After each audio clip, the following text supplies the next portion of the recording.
समस्तसुरमूर्तिरशेषतेजा यस्याञ्जय प्रमति संवृतकालचक्रो गोविन्दमादिपुरुषं तमहं भजामि।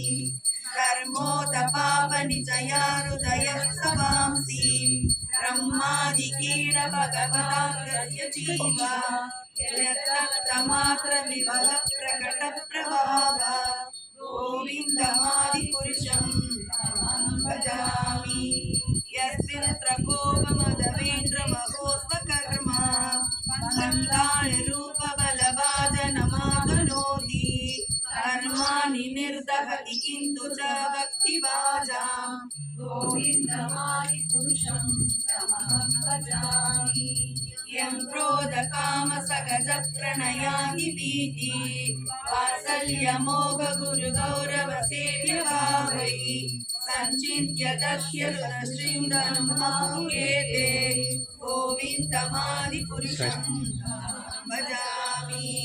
श्रिया कान्ता कान्ता परमपुरुषा कल्पतरवो ब्रह्मा भूमिश्चिन्तामणिगणमयी दोऽयम् अमृतम् कदा गानं नाट्यं गमनम्